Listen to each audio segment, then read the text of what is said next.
Presiden Prabowo Subianto akan menyampaikan pidato kunci dalam World Economic Forum pada malam hari nanti. Lalu apa saja yang akan dibahas nantinya? Sudah bergabung bersama kami jurnalis Metro TV Anwar Fuadi dari Davos, Swiss.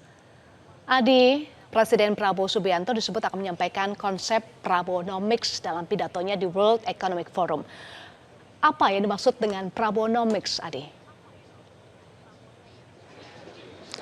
Ya benar sekali Eva, nanti pada pukul 8 waktu Indonesia Barat, Presiden Prabowo Subianto akan menyampaikan special address atau pidato kunci dalam World Economic Forum 2026. Tadi kami juga sudah bergerak dari kota Bad Ragaz menuju ke Davos dan tiba di sini pada pukul 9.30 pagi waktu setempat, dan sekarang Presiden Prabowo Subianto sudah berada di area Congress Hall World Economic Forum 2026 di kota Davos ini untuk bersiap mengikuti serangkaian kegiatan, khususnya agenda utama yaitu menyampaikan pidato kuncinya di World Economic Forum 2026.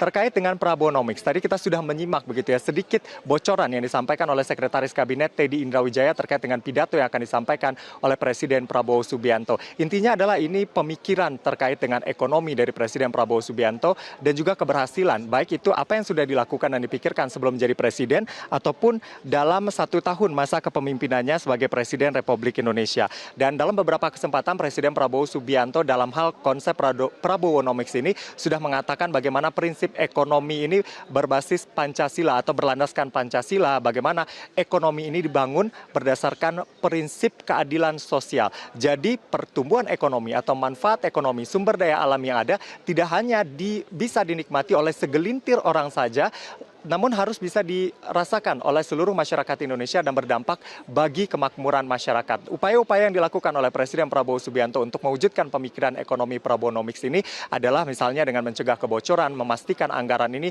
sebesar-besarnya dimanfaatkan untuk kepentingan masyarakat. Lalu kemudian Presiden Prabowo Subianto membuat program-program prioritas yang tercermin dalam Asta Cita, bagaimana meningkatkan kualitas hidup masyarakat Indonesia, menciptakan SDM yang unggul dan menciptakan kemandirian. Karena memang di kondisi geopolitik saat ini, WEF ini kan juga menyoroti terkait dengan kondisi geopolitik yang semakin terfragmentasi, dunia yang semakin terfragmentasi, kemandirian menjadi hal yang sangat penting begitu ya. Kemandirian dalam hal misalnya swasembada energi, swasembada pangan, ini yang juga berupaya diwujudkan oleh Presiden Prabowo Subianto dalam masa kepemimpinannya sebagai presiden. Lalu kemudian ini yang terpenting juga adalah berfokus pada implementasi pasal 33 Undang-Undang Dasar Negara Republik Indonesia tahun 1945. Ini yang selalu juga diulang oleh Presiden Prabowo Subianto dalam setiap kesempatan. Bagaimana kekayaan negara ini bisa sepenuhnya dimanfaatkan untuk kepentingan masyarakat. Kalau kita lihat keberhasilan dari Presiden Prabowo Subianto dalam 1 tahun kepemimpinannya, seperti yang disampaikan dalam beberapa kesempatan.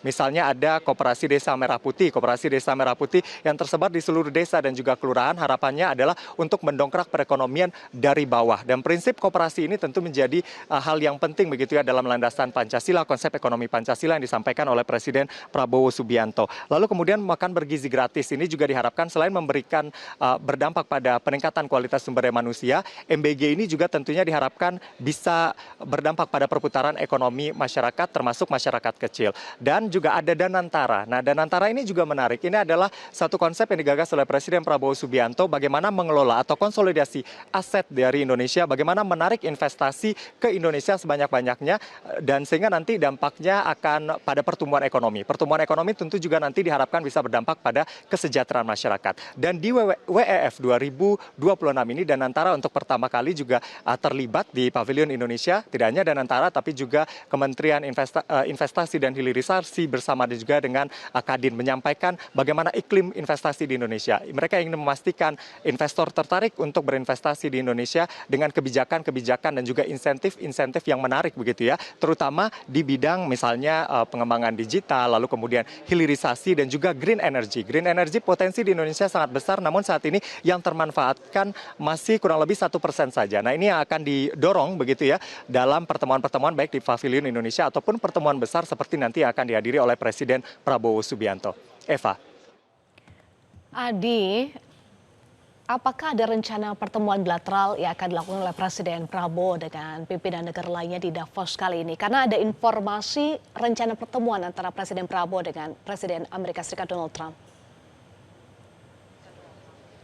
Ya benar sekali Eva, tadi kami juga sempat mengkonfirmasi kepada beberapa pihak delegasi Indonesia apakah ada jadwal pertemuan bilateral antara Presiden Prabowo Subianto dengan pimpinan negara yang juga hadir begitu dalam World Economic Forum 2026 ini. Tetapi hingga saat ini belum ada yang terkonfirmasi. Namun yang pasti informasi terbaru yang kami dapatkan bahwa Presiden Prabowo Subianto akan hadir memenuhi undangan dari Presiden Amerika Serikat Donald Trump dalam kerangka yaitu Board of Peace. Board of Peace ini merupakan satu wadah yang diinisiasi oleh Presiden Donald Trump. Pertemuannya sebenarnya dijadwalkan pada pukul 10.30 waktu setempat atau sekitar pukul 16.30. Namun ini masih menunggu ya. Suasana di sini sudah sangat sibuk menanti kedatangan para pemimpin negara yang diundang oleh Presiden Donald Trump untuk hadir dalam pertemuan Board of Peace ini. Dan terkait dengan substansi dari Board of Peace ini nanti kami akan sampaikan dan nanti kita akan ikuti bersama pertemuan ini. Tetapi yang pasti ini adalah bagaimana intinya Indonesia ingin mewujudkan two-state solution, perdamaian yang abadi di Palestina, gencatan senjata yang permanen. Salah satu upayanya adalah bergabung dalam Board of Peace yang digagas oleh Presiden Donald Trump ini. Dan harapannya benar-benar apa yang dicita-citakan oleh Indonesia mewujudkan perdamaian ini benar-benar terwujud. Dan sesaat lagi tampaknya ini para pemimpin negara sudah datang begitu, Presiden juga sudah memasuki ruangan. Kita ikuti nanti pernyataan dan juga apa saja yang dibahas dalam Board of Peace ini. Eva. Dari Davos, Swiss, terima kasih jurnalis Metro TV Anwar Fuadi. Jelajahi cara baru mendapatkan informasi. Download Metro TV Extend sekarang.